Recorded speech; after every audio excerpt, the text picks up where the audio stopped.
SKD university అక్రమాలపై విచారణ committee. Sri Krishnadevaraya యూనివర్సిటీలో 2019-24 మధ్య జరిగిన అక్రమాలపై విచారణ జరిపి చర్యలు తీసుకుంటామని మంత్రి నారా లోకేష్ ప్రకటించారు.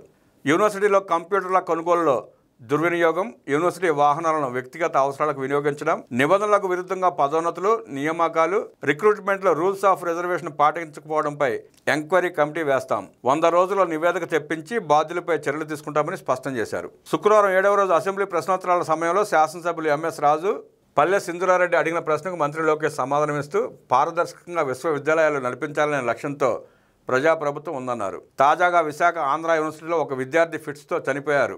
అంబులెన్స్ ఉన్నా ఆ విద్యార్థిని కాపాడుకోలేకపోయాం. దాని వెనక ఏదో ఉందని కావాలని కొన్ని స్టూడెంట్స్ యూనియన్లు పాఠాలు జరగకుండా అడ్డుకోవడం బాధాకరం. ఏదైనా సమస్య ఉంటే ప్రభుత్వం వినడానికి సిద్ధంగా ఉంది. తప్పు జరిగితే సరిదిద్దుకోవడానికి సిద్ధంగానే ఉన్నాం. ప్రభుత్వ పరంగా ఎలాంటి తప్పు లేకపోయినా రాజకీయాలు చేయడం సరికాదు. ఉన్నత విద్యను కలిసికట్టుగా బలోపేతం చేయాల్సిన అవసరం ఉంది. ఇందులో విద్యార్థి సంఘాలు కూడా భాగస్వాములు కావాలి. మెరుగైన విద్య కరికులంపై చర్చిద్దాం. రాజకీయాలకు అతీతంగా పారదర్శకంగా యూనివర్సిటీ వీసీలను నియమిస్తున్నాం. ఆంధ్ర యూనివర్సిటీని టాప్ 100 యూనివర్సిటీల్లో ఒకటిగా తీర్చిదిద్దే బాధ్యతను ముఖ్యమంత్రి చంద్రబాబు నాకు అప్పగించారు. కొంతమంది వారి స్వార్థం కోసం కావాలని విశ్వవిద్యాలయాల్లో గొడవలు సృష్టించడం బాధాకరం. సమస్యలపై విద్యార్థి సంఘాలతో చర్చించి పరిష్కరించడానికి వీసీ నుంచి నా వరకు అందరం సిద్ధంగా ఉన్నాం. ఉద్దేశపూర్వకంగా విశ్వవిద్యాలయాల్లో గొడవలు సృష్టించే వారిపై కఠిన చర్యలు తీసుకుంటామని మంత్రి లోకేష్ తెలిపారు. మార్కెట్ డిమాండ్కు అనుగుణంగా డిగ్రీ కళాశాలలో కోర్సులను రూపొందించాల్సిన అవసరం ఉంది. ఇందుకోసం సీరియస్గా కసరత్తు చేస్తామని మంత్రి లోకేష్ అన్నారు. రాష్ట్ర వ్యాప్తంగా యూనివర్సిటీల్లో 3282 పోస్టులు ఖాళీగా ఉన్నాయి. అనేక కోర్టు కేసుల కారణంగా విశ్వవిద్యాలయాల్లో రిక్రూట్మెంట్ జరగని మాట వాస్తవం.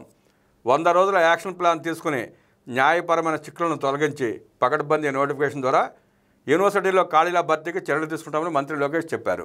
మడకసిరి ఎమ్మెల్యే ఎంఎస్ రాజు మాట్లాడుతూ ఎటువంటి రాజకీయ ప్రయోగం లేకుండా విశ్వవిద్యాలయాలకు వీసీలను నియమించినందుకు లోకేష్కు ధన్యవాదాలు తెలుపుతున్నామన్నారు. 2019-24 మధ్య నాటి వైస్ ఛాన్సలర్లు యూనివర్సిటీలను వైసీపీ కార్యాలయాలుగా మార్చేశారు. ఎస్కేడి వర్సిటీ మాజీ వీసీ రామకృష్ణారెడ్డి నాటి ముఖ్యమంత్రి అండతో కోట్ల రూపాయల అవినీతి అక్రమాలకు పాల్పడ్డారు. 100 కంప్యూటర్లు చోరీ అయ్యాయని ఫిర్యాదు చేసినా ఎటువంటి చర్యలు తీసుకోలేదు. ప్రభుత్వ వాహనాలను రిజిస్టార్, రెక్టార్, విహారయాత్రలకు వాడుకున్నారు. ఎటువంటి నోటిఫికేషన్ లేకుండా 21 అసిస్టెంట్ ప్రొఫెసర్లను నియమించారు. మాజీ వీసీ కుసుమకుమారి వాటిని రాటిఫై చేశారు. నిబంధనలకు విరుద్ధంగా చేశారని ఆమెను సస్పెండ్ చేశారు. దీనిపై విద్యార్థి సంఘాలు కూడా కోర్టుకు వెళ్లాయి. ఉన్నత విద్యామండలి మాజీ చైర్మన్ హేమచంద్రారెడ్డి ఒత్తిడికి తలొగ్గి 23/8/2022న రిజిస్టార్ ఇంప్లీడ్ పిటిషన్ విరుద్ధంగా 21 మంది అసిస్టెంట్ ప్రొఫెసర్లను అసోసియేట్ ప్రొఫెసర్లుగా నియమించారు. రిజర్వేషన్ పాటించకపోవడం వల్ల ఎస్సీ, ఎస్టీ, బీసీలకు అన్యాయం జరిగింది. యూనివర్సిటీల్లో 2019-24 నడుమ రాజకీయ కార్యకలాపాలు నెరపిన వీసీలపై చర్యలు తీసుకోవాలని ఎంఎస్ రాజు కోరారు. పుట్టపర్తి ఎమ్మెల్యే పల్లె సింధూరారెడ్డి మాట్లాడుతూ ఎస్కే యూనివర్సిటీలో టీచింగ్ పోస్టులు 235కి గాను 40 మాత్రమే భర్తీ చేశారు. 185 పోస్టులు ఖాళీగా ఉన్నాయి. 2014-19 నడుమ ఎస్కే యూనివర్సిటీలో 4000 పైచీలకు అడ్మిషన్లు ఉండగా ఇప్పుడు 800కి పడిపోయాయి. రాష్ట్ర వ్యాప్తంగా డిగ్రీ కళాశాలలో 34% మాత్రమే అడ్మిషన్లు ఉన్నాయి.